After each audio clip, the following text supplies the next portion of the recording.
Hey everyone, Ariel Adams here with a blog to watch. Today I'm going to review the Tudor Black Bay Chrono 39.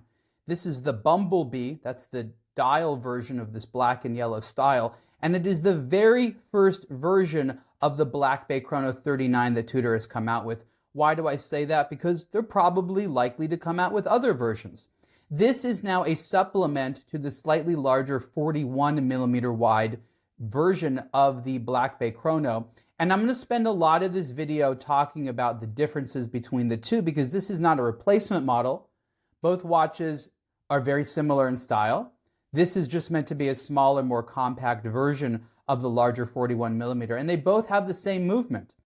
I'm also going to talk about the Rolex Cosmograph Daytona.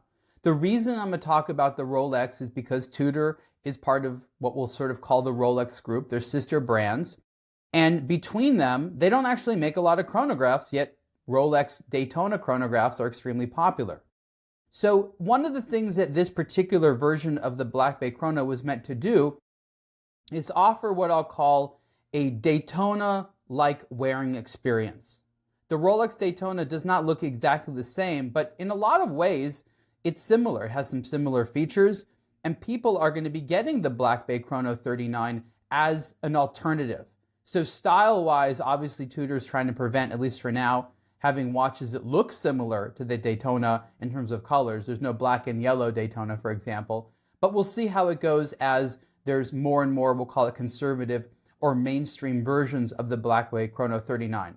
The Bumblebee is part of what they call their Daring Colors collection.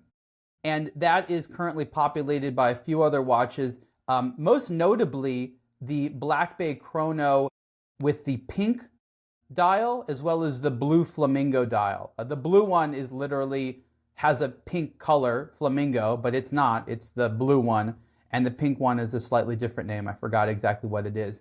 Now, there might be another three-hand watch added to that, but now the Bumblebee version of the smaller 39mm Black Bay Chrono is added to the Daring Colors collection. So that's a nice thing to know about the popularity. That means that this is going to be considered a special model. I don't necessarily know why Tudor launched the Black Bay Chrono 39 in just sort of one wild color. Maybe they wanted people to get excited about it. Maybe they wanted to sort of see who's into it to decide what mainstream models to come up with next. But I'm really saying all this because I truly feel that a lot of people are going to want this watch, and they may not want a bright, bold black and yellow dial all the time. We've seen Tudor do this in the past. Usually they come out with the conservative models and then the wild ones, but I guess they're trying something a little bit new here. On paper, the Black Bay Chrono 39 and 41 are very similar. That's just 2mm of difference in size. But practically speaking, there's a lot of differences. So before I talk about the features of this watch, I'm just going to sort of compare the dimensions to the standard Tudor Black Bay Chrono. I don't think it's called the 41, but we're calling it the 41 because now there's also the 39. So that's sort of an easy way of distinguishing them.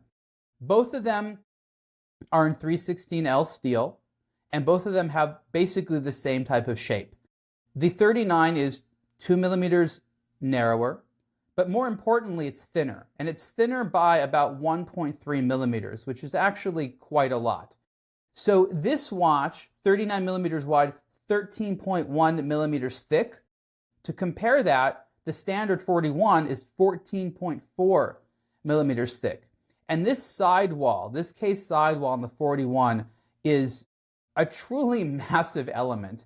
It is very, very thick, and it's probably from a proportional standpoint my least favorite thing about the standard Black Bay Chrono. It works a lot better here, even though it's a relatively thick element of the case. Tudor did a lot of tricks on the Black Bay Chrono 39 to make it look thinner than it is. And as I explained in the written review, which has more details than this video, this watch had to contend with a relatively thick movement.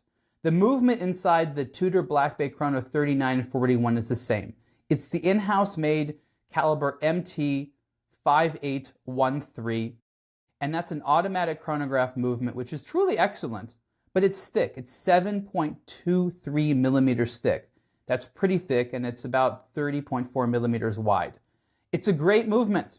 It's got features such as a 4 Hertz operating balance wheel that has a silicone hairspring. It's got a vertical clutch. It's got a column wheel transmission.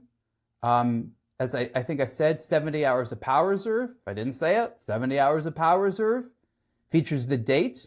The chronograph is set to 45 minutes. So that's, I guess, half of a soccer match. Tudor wanted to be, I suppose, a little bit avant-garde there. Most 2-register chronograph subdials have a 30-minute counter. Some have a 60-minute counter. And in this instance, there is a 45-minute counter right there at the right subdial. The left one is the running seconds. This movement originally was a Breitling B01 base architecture that Tudor borrowed, and Breitling likewise borrowed a architecture from Tudor. That's sort of another interesting story, but if you're interested in the movement and where the MT5813 came from, yes, it's originally a Breitling architecture. It's pretty good, but it's been changed and I think upgraded in lots of ways for Tudor. This movement is not quite as high spec in terms of promised performance as the Rolex. In the Daytona, you have the Caliber 4131, which is a slightly thinner movement. Instead of being about 7.2 millimeters thick as the movement in this watch, the Caliber 4131 is just 6.5 millimeters thick. It offers similar performance. It does some different things. I'm not going to go completely into the Rolex movement, but that's why the Daytona is a thinner watch. So the Daytona on paper is actually a bit wider at 40 millimeters, but rather than being 13.1 millimeters thick as the Chrono 39 is, it is 11.9 millimeters thick. It has a 47.8 millimeter lug-to-lug distance. This is just 47 millimeters. So I would say that they're very similar in terms of wearing. The Daytona is a bit wider and a bit longer, but also a bit thinner. So visually speaking, because this is a bit thicker, they will wear very, very similarly. Both of them have the tachymeter bezels. This is in anodized aluminum, which is not my favorite. It's probably the most old school of materials that Tudor continues to choose to use for models like the Black Bay Chrono. But anodized aluminum has a specific look to it, which is hard to get in something else like ceramic, though it can be done, but that is a feature of this watch, is the anodized aluminum bezel. It's fine with me, but like I said, it's sort of the only thing that you could say, I wish that were sort of a more modern material. Why do you want a more modern material? Because things like sapphire crystal or ceramic are going to be more scratch resistant. Similar to the Daytona, the Black Bay Chrono has both a screw down crown but also screw down chronograph pushers. And let me show you how that works here. I'm going to unscrew them, and then based upon them being unscrewed, you can now operate them. There's a nice action to it. You have to push kind of hard, but you feel that it's very secure. Now, what's important to say about these screw down pushers is they're kind of only for style. Technically speaking, this is an old style of presenting a water-resistant chronograph. This case is water resistant to 200 meters, so it's not nothing. But modern chronographs don't actually need the screw down mechanism in order to be water resistant. They do this because, again, it adds style, it's something to play with, but I think it's somewhat ironic because if you wanted to have a truly modern chronograph, you can easily engineer out the need to screw down and screw up the pushers when you want to use them. Tudor and Rolex, like I said, do that because it's something distinctive. It's another thing to play with on the case. It's just sort of again, a pleasure element as opposed to something purely functional. But like the Daytona, the Black Bay Chrono has the screw down pushers for the chronograph, and people tend to like that. Another thing this watch has, which the current standard version of the Black Bay Chrono does not have, is the T-Fit sliding micro adjust system in the bracelet. This is very convenient. You'll understand how to use it pretty easily, but it's really fantastic to see that the bracelet has this micro adjust. Let's talk more about the case.